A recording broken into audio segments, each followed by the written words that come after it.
Hello everyone, welcome back to my channel and thank you for joining me for your spirit message today.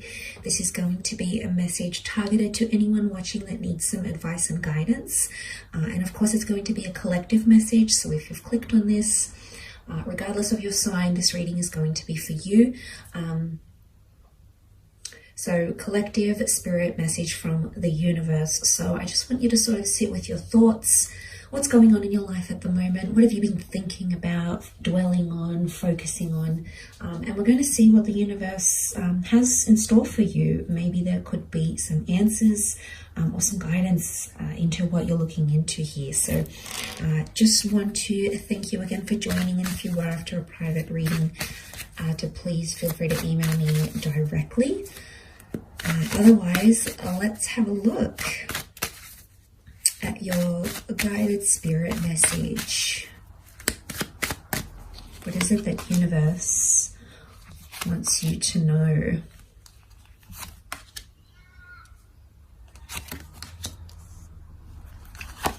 Okay, let's kick it off with the Seven of Swords. Seven of Swords is a betrayal. It's doing things that are taboo or doing things that are wrong or perceived as wrong, taboo, frowned upon, doing something that you're not entirely proud of. So for some of you, you might be thinking about doing this or have done this. Swords point to air signs, so Gemini, Libra, Aquarius. We've got the Seven of Swords looking towards a collaboration or a partnership or relationship of some kind. So some of you might be doing something that goes against your values in terms of a friendship, partnership, or a romantic relationship. And I think it's starting to weigh heavy on you because you're noticing, I might not be doing the right thing by this person or by this contract or by this enterprise or partnership. So I think some of you may be in an energy where you're trying to get away with something here, but it just festers, and I think it's kind of growing and growing, and you're realizing something needs to change or I need to do something about it. It can also be done to you. There might have been a betrayal or a transgression towards you from your significant person, particularly maybe if you're dealing with a Leo partner or a Leo collaborator of some kind. And it's starting to weigh heavy, okay? Something has to change, something has to give. So I feel like some of you are definitely going through the motions, but I think there's a resolution that can come from this, and that may be a sign here. But look, the next card over is the partnership card. So I feel like there's a guided message about a collaboration or a partnership, an important meeting, conversation, or interview, or a relationship that's very much about to be the focus of your life, if it isn't already. It's a beautiful soulmate connection is what I'm seeing. So you're brought with a particular person for a reason. So this is fate, the universe, God bringing you to this person here, which is beautiful. So I think pay attention to the relationships, the people and networking profession, connections and professions that are being made, because I think they are all to guide you. Okay, they are supposed to bring you into your power. It's a Leo energy. So connections, partnerships require initiative or are going to take precedence in your life around this time frame. It could also be an engagement or a partnership of some kind as well. It could be marriage here. There may be proposals coming up, absolutely. The next card over is the Death card, okay, a card of endings or something needing to end. In particular, in this first row, in this top row, there is very much this focus on things that are hidden in the closet. It's a Scorpio energy. Scorpio energy is private, it's hidden, it's things that are sort of behind closed doors, it's things that are underground, it's things that are in the dark rather than in the light.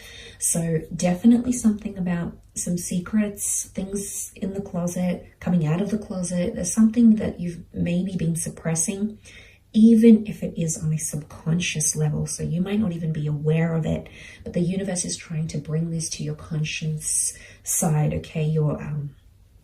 It's wanting you to realize and work through this.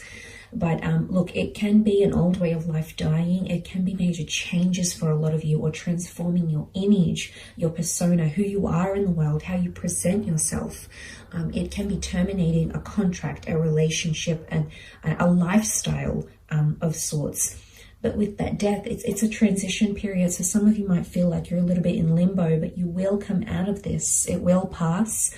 You're just probably through the midst of it all, but this won't last forever. Nothing does. This moment shall too pass, and you will be able to reinvent yourself or close off a chapter, but at the same time, reopen it in a very beautiful way.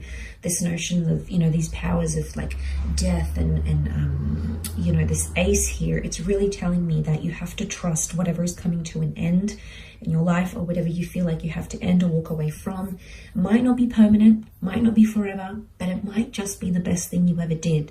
So it will be wise to remember that as you come into your life and what's going on.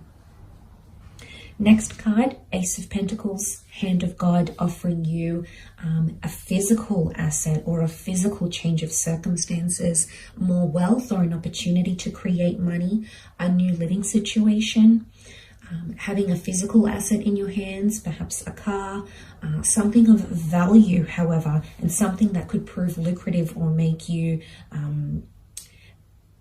grow in terms of physical assets. It may be a new connection, it may be a new person under a Taurus, a Capricorn, or Virgo, but it is connected to monetary or earthly chapters. So anything in the earthly sense, very likely to be sent to you. So I think it's a good sign. It also looks like the sun.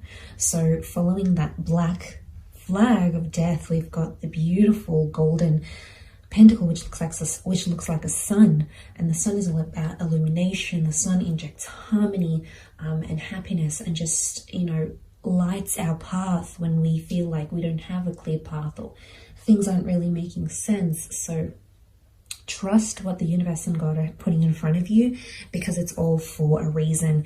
That Ace of Pentacles is literally being handed to the High Priestess, a very strong spiritual card or fertility card. So for a lot of you, big chapters in those areas of your life. Black and white pillars, the yin and the yang. So again, this column, both number 2, there's either 2 powerful connections or 2 powerful partnerships, or seeing another side of yourself that's going to be illuminated in a very powerful way. This is all about duality. This is the back and forth, multiple homes, multiple income streams, multiple partners, or focusing on that one powerful relationship or collaboration in your life. But a very fertile kind of energy, very much a spiritual venture here. So I think a lot of you might meet someone or connect with a person who's going to open up your eyes spiritually, which is very profound, could very much contribute to that change of, you know, self and reinvention with the Death card, absolutely. She also brings religion. You know, we've got the cross, we've got the Islam crescent moon, we've got the Jewish Torah. So spirituality and faith and religion, you might be called upon these things through a person, through some sort of collaboration, but there's a reason why. And it could also be too, as a number of partnership, your devotion to that may grow, and that relationship may really blossom, and you will find that contributes to that reinvention, particularly if you're going through that 7 of Swords energy. It won't be unmet with criticism, I should say. 5 of Wands, disruption, disharmony, everyone having their own opinion, but everyone's figuring it out for themselves. And I think you need to remember that, especially in group environments. Could be like a family thing. There might be someone who disagrees with the way you're doing things, and they might be advising you on what to do, what's best for you, but really you have to stay true to yourself and what you want out of this life and out of this experience, because I think everyone's going to have their own opinion. Everyone's going to be so willing and so quick to judge others on what they're doing without looking internally, but they could be projecting. So look, if you're working in a group or a social vibe, or a group environment, or a cohesive thing, this is a family group, this is a collective, you could see some disruptions in the collective, but this can be a good sign. The reason being is because people are starting to think more independently and are starting to think more for themselves rather than as a group, rather than being led and controlled. They're thinking more independently. So sometimes a healthy debate or discussion is necessary to see other sides you know, to have empathy, all of these sorts of things. So you might find that there's a bit of disruption here, or you might find you no longer gel with a social circle, a certain community, a certain family dynamic, a group or creative project. And that's okay, because notice how it's under the death card here. That's part of your disconnection or disassociation. So it's not all bad if you find that you're no longer vibing or connecting the same way as you once did in a certain setting. And sometimes we need a bit of independent thinking, or time to do our own research, or time to just reflect at what we really want, and just having a more objective view at things rather than subjective. So it might be that guided message that you needed to hear, and to help you on your journey here. So look, I hope this reading has been helpful. Of course, these are guided intuitive messages. I hope there's something here that has led you to this video and has helped you garner some answers here in this reading. So very much thank you for being here, and I hope you have enjoyed it. Thank you again. Bye for now.